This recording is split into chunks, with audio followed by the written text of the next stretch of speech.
आसिम मुनीर पहले अमेरिका गए थे, वो 2 महीने में अब दूसरी बार जा रहे हैं। और इस बार जाने का जो प्रयोजन है वो बड़ी खबर उस दौर में बन रहा है जब ट्रंप भारत के खिलाफ आए दिन कोई ना कोई नई घोषणा कर रहे हैं। अब तक की घोषणाओं में 50% टैरिफ का अनाउंसमेंट हो चुका है।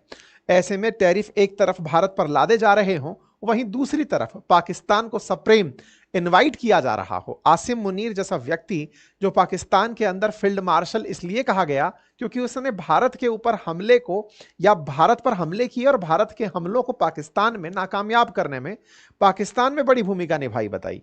ऐसे व्यक्ति को पाकिस्तान से अमेरिका इनवाइट करने का जो प्रयोजन है वो कहीं ना कहीं भारत के खिलाफ अमेरिकी जहर को दर्शाती है। और यही कारण है कि आज हम फिर से चर्चा कर रहे हैं कि क्यों वापस से अपना पुराना इतिहास अमेरिका दोहरा रहा है और इस दोहराते इतिहास में वो भारत को अपने से कितना दूर कर रहा है। आपको याद होगा पिछली बार जब आसिम मुनीर गए थे तब ट्रंप के लिए नोबेल पुरस्कार मांगाए थे। कहे थे कि इन्होंने ही शांति स्थापित करवाई है भारत पाकिस्तान के बीच, इसलिए इन्हें शांति पुरस्कार मिलना चाहिए। वो तो भारत की तरफ से साफ इनकार किया गया कि इनका कोई कॉन्ट्रीब्यूशन नहीं है। बस उसके बाद बौखलाए अमेरिका ने पाकिस्तान को अपने साथ लेकर के अपना नैरेटिव और तेजी से गढ़ना शुरू कर दिया। इन सभी प्रयोजनों के बीच में भारतीयों को जितनी बातें पुरानी याद आ रही हैं वो बातें आपसे साझा करना आज जरूरी लगता है। साथियों, जिस समय भारत में इंदिरा गांधी जी का दौर था, जिस समय भारत के अंदर वो सारे कालखंड थे जब हम पाकिस्तान से झगड़ा लड़ रहे थे, उस समय पर युद्ध कर रहे थे, उस समय पर अमेरिका किस तरफ खड़ा था, आज वो समय हमें फिर से वो रिकॉल करने का है। वो रिकॉल इसलिए करना है क्योंकि ये लोग सुधरे नहीं हैं। सुधरे नहीं हैं से मतलब है कि ये लोग आज भी वैसे ही हैं जैसे पहले हुआ करते थे। एनीवे, आसिम मुनीर का इस समय वहां जाना किस तरह खास है इसकी अब चर्चा कर लेते हैं। असल में क्या है कि दुनिया को अमेरिका बांट कर चलता है। अमेरिका बांट कर चलता है इसका मतलब है कि उसने पूरी दुनिया को अपना कॉलोनी माना हुआ है, नियो कॉलोनी, नव उपनिवेश, जिसके तहत ये खुद ऊपर से सुपरफिशियली सबको मैनेज करते हैं। वहां की कंपनियों को, वहां के नेताओं को, वहां के सेना अध्यक्षों को अपने तरीके से टुकड़े डालते हैं और मैनेज करते हैं। ऐसे में होता क्या है कि ये सेना के तरीकों को कमांड के आधार पर ट्रीट करते हैं। Pakistan, gulf countries, Iran, Afghanistan, इन सबको एक सेंट्रल कमांड नाम की जगह पर बांटकर रखा जाता है। तो असल मायने में पाकिस्तान जिस सेंट्रल कमांड में अमेरिका के अधीन आता है, यानी अमेरिका ने दुनिया के देशों को जिन कमांड में बांटा हुआ है उसमें से एक कमांड सेंट्रल कमांड, और सेंट्रल कमांड में 20 देश आते हैं। अकॉर्डिंग टू अमेरिका, उनका जो अमेरिका सेना का जो सेंट्रल कमांड है वो 20 देशों को मैनेज करता है। ठीक है, उस सेंट्रल कमांड की तरफ से आसिम मुनीर को इनवाइट किया गया है, यह कहा जा सकता है। ऐसा क्यों? इसके पीछे का बड़ा कारण तो यह है कि जहां आसिम मुनीर अमेरिका के इतने ज्यादा हमदर्द सिद्ध हुए, वहीं दूसरी तरफ सेंटकॉम के जो कुरिल्ला नाम के जो अध्यक्ष थे, जनरल थे, उन्होंने भी आसिम मुनीर की काफी प्रशंसा की थी जब ईरान इजराइल कन्फ्लिक्ट चला था। उस कन्फ्लिक्ट के दौरान कुरिल्ला ने यह कहा था कि ईरान के खिलाफ पाकिस्तान हो सकता था, लेकिन पाकिस्तान अमेरिका के कहने पर काम आया। पाकिस्तान ने अपनी वफादारी अमेरिका को दिखाई। इसका मतलब क्या था? जब ईरान पर गोले पड़ रहे थे इजराइल की तरफ से, तब पाकिस्तान निकल कर आया था कहने के लिए कि सबको ईरान के साथ हो जाना चाहिए। लेकिन जैसे ही कुरिल्ला ने इनके हाथ दबाए, तुरंत ये शांत हो गए और कहने लगे कि अमेरिका जो ठीक समझेगा हम वही करेंगे। और इसने शांति दिखाकर अमेरिका को ईरान को सेटल करने में बहुत ज्यादा महत्वपूर्ण भूमिका निभाने दी। इसका मतलब यह हुआ कि पाकिस्तान सेंटकॉम के दबाव में काम कर रहा था। यही कारण है कि सेंटकॉम ने पाकिस्तान की बहुत तारीफ की थी। यह है सेंटकॉम के कमांडर कुरिल्ला, जो Pakistan has been a phenomenal partner in the counter terrorism world, ऐसा कहते हुए खबरों में देखे गए थे। ये तारीफ कर रहे थे पाकिस्तान की कि किस तरह से वो हमारे काम में आया। और तो और पाकिस्तान में जो सेंटकॉम के अध्यक्ष जो अभी रिटायर होने वाले हैं, माइकल कुरिल्ला, इनके स्वागत में बिल्कुल सैन्य सम्मान के साथ उन्हें प्रेस्टिजियस निशान इम्तियाज से भी नवाजा गया था। यानी पाकिस्तान अमेरिकी सेना से अपने आप को अधीन मानते हुए कि आप लोग ऊपर हैं, हम आपके अधीन हैं, हमारा देश आपकी सरपरस्ती में जी रहा है, इस तरह से अमेरिका को अपनी तरफ से नजराने देता रहता है। ऐसे देखिए अमेरिका ने दुनिया को ऐसे कमांड में बांटा हुआ है। ये जो पाकिस्तान वाला एरिया है ना, इसको सेंट्रल कमांड कहा जाता है। इसके अलावा जो इंडिया वाला क्षेत्र है इसे इंडो पैसिफिक कमांड कहा जाता है।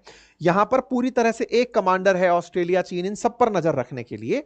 ऐसे इन क्षेत्रों पे जो सबसे ज्यादा हॉस्टाइल माने जाते हैं, जहां पर अफगानिस्तान है, ईरान है, गल्फ कंट्रीज है, पाकिस्तान है, इन क्षेत्रों के लिए यूएस सेंट्रल कमांड है। ठीक है। इस यूएस सेंट्रल कमांड के जो कुरिल्ला हैं वो रिटायर होने वाले हैं। ये वही कुरिल्ला हैं जिनको यहां पर कभी निशान इम्तियाज मिला था। इनका रिटायरमेंट है और उस रिटायरमेंट कार्यक्रम में आसिम मुनीर को इनवाइट किया गया है। 20 देश यहां पर सेंटकॉम में आते हैं। उन सेंटकॉम के अध्यक्ष माइकल कुरिल्ला रिटायर हो रहे हैं। उस कार्यक्रम के उसके फेयरवेल कार्यक्रम के अंदर आर्मी चीफ आसिम मुनीर जा रहे हैं। यह खबर बड़ी खबर बनती है। तो एक तरीके से दो तीन बातें एक ही संदेश में हैं। पहला, पाकिस्तान को उसकी वफादारी के इनाम स्वरूप अमेरिका में सम्मान मिल रहा है। कौन सी वफादारी? जो पाकिस्तान ने ईरान के खिलाफ दिखाई थी अमेरिका के प्रति, नंबर एक। नंबर दूसरा, भारत पाकिस्तान के मसले पर पाकिस्तान को ज्यादा एज देकर अमेरिका फिर यह दिखाने का प्रयास कर रहा है कि देखो हम तुम्हारे साथ रहना प्रेफर किए, भारत के साथ हमें कोई फायदा नहीं था। नंबर दो। नंबर तीसरा, आसिम मुनीर जो कि पाकिस्तान की रियल सत्ता संभाल रहे हैं, उन्हें कहीं ना कहीं चाइना से खींचकर लाने का प्रयास है, क्योंकि पिछले ही महीने ये चाइना जाकर डांट खाकर आए थे। वांग वी ने इन्हें डांटा था, जो सुर्खी बनी थी कि तुम्हारी प्रेजेंस में चीनी इतनी नागरिक पाकिस्तान में मर रहे हैं, तुम क्या कर रहे हो। तो एक तरह से आसिम मुनीर को सब तरह से अपने पास बुला करके हड़काने का प्रयास इस समय अपने साथ में साथ ले जाने का जो प्रयास है वो अमेरिका कर रहा है, ताकि आसिम मुनीर को अगेंस्ट ईरान, अगेंस्ट चाइना और अगेंस्ट रूस भी यूज किया जा सके। भारत तो वैसे ही सध रहा है क्योंकि हम दोनों के बीच तो दुश्मनी है। ठीक है साहब। तो इस तरह से इनको बुलाया जा रहा है। लेकिन जब यह घटना होती हुई हम देखते हैं तो एक बड़ा प्रश्न आता है कि भारत आसिम मुनीर के मामले से परेशान नहीं है। वो तो हमारे साथ में दुश्मनी लंबे समय से निभा रहे हैं। भारत पाकिस्तान का आज का मामला नहीं है। परेशान इस बात से है कि अमेरिका ओसामा बिन लादेन की मौत के बाद से अब तक भारत के साथ खड़ा दिखा था अंतरराष्ट्रीय मंचों पर। अमेरिका ने दुनिया को यह दिखाने का प्रयास किया था कि पाकिस्तान ने हमारी पीठ में छुरा घोंपा है। कैसे? अफगानिस्तान में अस्थिरता रही हो, पाकिस्तान के कारण आई थी। पाकिस्तान के अंदर ओसामा बिन लादेन मारा गया था, अमेरिका का कहना था कि देखिए यह आतंकियों को पनाह देता हुआ देखा गया था। इसलिए अमेरिका ने अपना जो शिफ्ट था वो पूरी तरह भारत के साथ कर दिया था। लेकिन ट्रंप के आने के बाद विदेश नीतियों में अमेरिका ने जो परिवर्तन दिखाया है वो डाइजेशन से परे जा रहा है। परिवर्तन क्या दिखाया है? परिवर्तन आपके सामने है। अमेरिका में डोनाल्ड ट्रंप हैं और ट्रंप इस समय पर केवल अपने झूठ को सही करने के लिए कि मैंने कहा था यह है तो वो वही है, बस उसको सही करने के लिए कुछ भी दांव पे चले जा रहे हैं। इसी क्रम में भारत को आसिम मुनीर की यात्रा से ज्यादा पाकिस्तान के साथ अमेरिका के पुराने प्यार की याद आ रही है। और इसी प्यार को अखबारों ने लिखना भी शुरू किया है कि भारतीयों के मन में इनका वो पुराना इतिहास दौड़ने लगा है। अब सवाल यह आता है कि दुनिया कब कब बटी भारत पाकिस्तान को लेकर। तो देखिए, भारत पाकिस्तान का जब विभाजन हुआ तब से लेकर अब तक वेस्ट कहीं ना कहीं पाकिस्तान के साथ इंक्लाइंड रहा। ये तो भारत ने आर्थिक रूप से तरक्की करी, तब जाकर के भारत के साथ धीरे धीरे ये लोग अपने एग्रीमेंट करने के लिए उतारू हुए। वास्तविकता में भारत का आजाद होना यूके को पसंद नहीं था, क्योंकि भारत उनके लिए बहुत बड़ी कैश काउ था, उनके लिए एक बहुत बड़ा सोर्स था कच्चे माल का, उनके लिए उपनिवेश के रूप में इतना बड़ा देश था। आज जिसके ऊपर उन्होंने शासन किया, आज वो उनसे बड़ी इकोनॉमी बनकर बैठा है। तो यूके के लिए भारत एक बहुत बड़ी प्रेस्टिजियस, मतलब एक तरह से कहिए उपलब्धि थी। लेकिन भारत आजाद हुआ तो भारत के प्रति उनके मन में एक नकारात्मक भाव पहले से था। ऐसे में भारत के खिलाफ जो थे उनके प्रति एक नेचुरल इंक्लिनेशन भी रहा होगा, और वो किसके साथ था? पाकिस्तान के साथ। तो शुरुआती तौर में जितने भी पश्चिमी यूके के मित्र थे, यानी ब्रिटेन के मित्र थे, चाहे वो अमेरिका था या जो भी थे, वो पाकिस्तान को बड़ा पाल पोस के बड़ा करते थे और वो पाकिस्तान को दिखाते ही ये थे, क्योंकि अंग्रेजों की पुरानी नीति थी कि फूट डालो राज करो। तो पाकिस्तान को इस तरह से बड़ा किया जा रहा था कि तुम भी हो, तुम भी भारत की तरह ही हो। इन्हें भारत के बराबर लाने का जो पहला प्रयास था वो यूएन के अंदर जब हुआ, जब भारत पाकिस्तान का पहला युद्ध हुआ और यूएन में यह मामला कश्मीर को लेकर पहुंचा, तो यूके ने उस समय इस मामले को कश्मीर मसला ना बताकर भारत पाकिस्तान मसले के रूप में ट्रीट किया था, जिसके ऊपर बकायदा रामचंद्र गुहा की जो किताब है उसमें यह लिखा हुआ है कि वो दिन था जिस समय पहली बार भारत को यह बुरा लगा था अंतरराष्ट्रीय स्केल पर कि पाकिस्तान को भारत के बराबर बिठाया भी क्यों जा रहा है। इंडिया आफ्टर गांधी में ये किताब के अंदर बात मेंशन है। इसका मतलब हम लोग शिकायत कर रहे हैं कि देखिए ये टेररिस्ट बनकर अंदर घुसा है, पाकिस्तानियों को वो कह करके कह दे रहे हैं कि भारत पाकिस्तान के बीच का आंतरिक मामला है। तो हम दोनों की बराबरी भारतीयों को पहली बार तब बुरी लगी थी, लेकिन बाद में समझ में आया कि ये चाल असल में वेस्टर्न वर्ल्ड की शीत युद्ध के दौर में पाकिस्तान का उपयोग अगेंस्ट रशिया और अगेंस्ट चाइना करने की थी। क्यों? क्योंकि पाकिस्तान की लोकेशन जब आप देखते हैं तो इसके जस्ट उत्तर में यहीं से लेकर के पूरा की पूरा ये सोवियत रूस हुआ करता था पहले, जैसे आज सेंट्रल एशिया कहते हैं, ये पहले सोवियत रूस हुआ करता था। तो बोले सोवियत रूस हो या चाइना हो, इस पर कंट्रोल करने के लिए पाकिस्तान एक बहुत सही पॉइंट है जहां पर बैठ करके दोनों तरफ निगाह रखी जा सकती है। ऐसे में पाकिस्तान को इन्होंने अपने ज्यादा फायदे का समझा। यूएस ने भारत के खिलाफ पाकिस्तान का उपयोग करना शुरू किया जब जब भारत पाकिस्तान के युद्ध हुए।